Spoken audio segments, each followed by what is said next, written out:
Cosa c'entra un'aspirina con Falcone e Borsellino? Giuseppe Di Matteo a 13 anni viene rapito e dopo 779 giorni di prigionia, sì, più di 2 anni, viene strangolato e sciolto in un bidone di acido, disciolto proprio come un'aspirina in un bicchiere d'acqua. Questo dovrebbe darti l'idea di come agisca la mafia. Perché questa fine? È figlio del mafioso Santino Di Matteo che decide di collaborare con lo Stato. Il rapimento del figlio, infatti, è un chiaro tentativo per spingerlo a ritrattare le sue rivelazioni sulla strage di Capaci. Il 23 maggio del 1992, alle 17:56, un'esplosione squarcia l'autostrada che collega l'aeroporto di Punta Raisi e Palermo, nei pressi dell'uscita per Capaci. 500 kg di tritolo distruggono l'asfalto e fanno letteralmente volare le auto blindate. È così forte che i sismografi di Monte Cammarata, a circa 110 km di distanza, registrano gli effetti dello spostamento d'aria provocato dall'esplosione. Persero la vita Giovanni Falcone, magistrato simbolo della lotta antimafia, la moglie e collega Francesca Morbillo e gli uomini della scorta, Vito Schifani, Antonio Montinaro e Rocco Di Cillo. 57 giorni dopo, il 19 luglio alle 16:58, un'altra tremenda esplosione, questa volta in piena città, precisamente in via D'Amelio a Palermo. Il magistrato Paolo Borsellino stava andando a trovare la madre, quando una Fiat 126 rubata, contenente circa 90 kg di esplosivo, viene fatta esplodere sotto il palazzo dove all'epoca abitava anche la sorella Rita Borsellino. Oltre al magistrato perdono la vita 5 agenti della scorta: Agostino Catalano, Emanuele Aloi, Vincenzo Limuli, Walter Reddi Cosina e Claudio Traina. L'unico sopravvissuto è l'agente Antonino Vullo, che al momento dell'esplosione stava parcheggiando una delle auto della scorta. In questo video ti racconto la storia di Giovanni Falcone e Paolo Borsellino, due vite intrecciate da uno stesso destino. Vediamo chi sono i due magistrati che hanno dedicato la loro vita alla lotta contro la mafia. Giovanni Falcone e Paolo Borsellino nascono a Palermo rispettivamente nel 1939 e nel 1940. Le loro case si trovano nell'antico quartiere popolare della Calza, i cui palazzi saranno sventrati dai bombardamenti degli alleati durante la Seconda Guerra Mondiale. Se vuoi sapere chi sono gli alleati e perché hanno bombardato Palermo, puoi cliccare sul link che trovi in descrizione. Già da bambini maturano un forte senso di giustizia ed entrambi si iscrivono alla facoltà di giurisprudenza a Palermo. Dopo la laurea le loro strade si separano, ma solo per poco. Falcone ricopre il suo primo incarico come pretore a Lentini, in provincia di Siracusa, e intanto Borsellino comincia la sua carriera al Tribunale Civile di Enna come uditore giudiziario. A fine degli anni 70 i due magistrati si ritrovano a Palermo all'ufficio istruzione della sezione penale, dove comincia la loro collaborazione.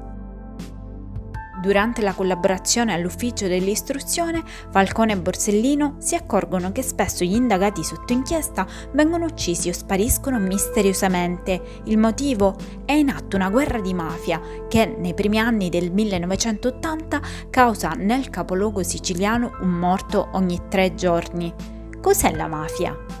È un'organizzazione criminale alla quale interessa il potere economico e riesce ad ottenere soldi grazie al traffico di armi e droga. Immagina la mafia come un carciofo. Il cuore del carciofo è il capo, ben nascosto e protetto, affiancato da un vice capo. Nelle foglie più esterne ci sono i consiglieri e più esterne ancora i capodecina, che comandano i soldati. Pensa che la parola cosca, che significa associazione criminale organizzata, in dialetto siciliano indica proprio la parte più interna del carciofo. Per rispondere alla violenza mafiosa, il governo invia in Sicilia come prefetto antimafia il generale dei carabinieri Carlo Alberto Dalla Chiesa. Per Cosa Nostra è una minaccia seria e il 3 settembre del 1982 anche Dalla Chiesa viene freddato a Palermo con la moglie Emanuela Setti Carraro. Rocco Chinnici, il capo dell'ufficio istruzione della sezione penale di Palermo, si rende conto della necessità di costituire un pool di magistrati. Il pool antimafia non era previsto dalla legge, infatti inizialmente si tratta di un esperimento. Il lavoro viene organizzato in equipe per garantire il coordinamento delle indagini. I processi di mafia vengono considerati tutti contestualmente per cogliere le connessioni tra loro. Pensa che i giudici che si occupano dei processi di mafia, vista la loro complessità, non devono occuparsi d'altro. Dopo l'uccisione di Chinnici con un'autobomba piena di 75 kg di esplosivo nel luglio del 1983, il pool antimafia viene reso operativo da Caponnetto. Immagina il pool antimafia come una squadra di calcio composta da Antonino Caponnetto, Giovanni Falcone, Paolo Borsellino, Giuseppe Di Lello e Leonardo Guarnotta. Pur non essendo magistrati, si aggiungono alla formazione anche il vicequestore Ninni Cassarà e il commissario Beppe Montana. Loro si occupano degli arresti e delle perquisizioni. Pensa che il boss mafioso Michele Greco paragona Falcone a Maradona, dicendo che per fermarlo bisogna fargli lo sgambetto, anche perché Falcone, come Maradona, gioca in una grande squadra.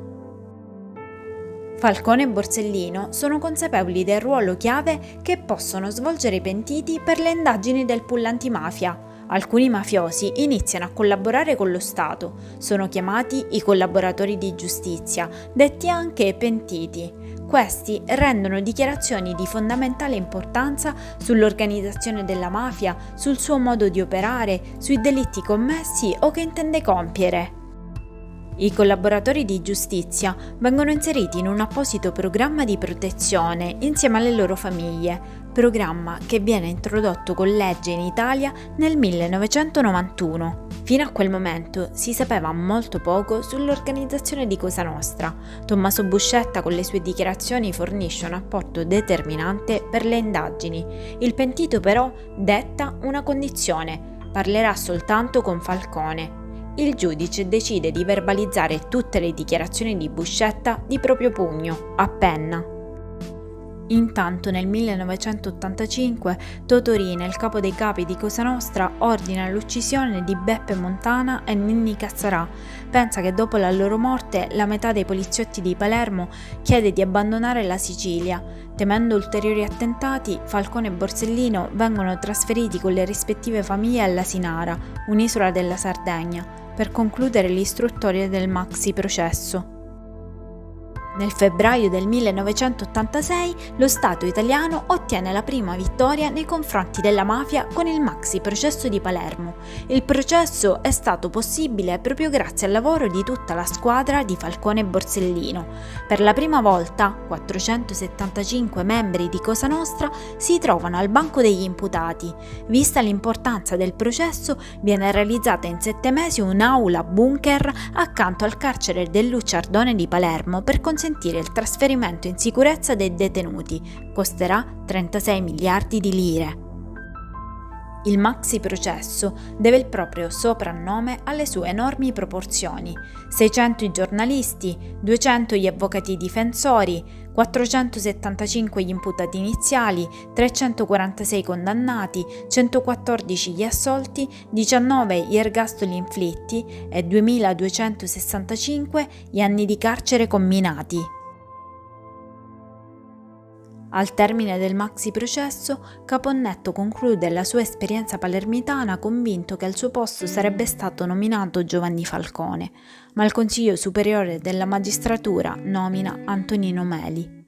Il 25 giugno del 1992, nel suo ultimo intervento pubblico, il giudice Paolo Borsellino ricorda l'amico e collega da poco deceduto con toni accesi di denuncia contro chi lo ha ostacolato.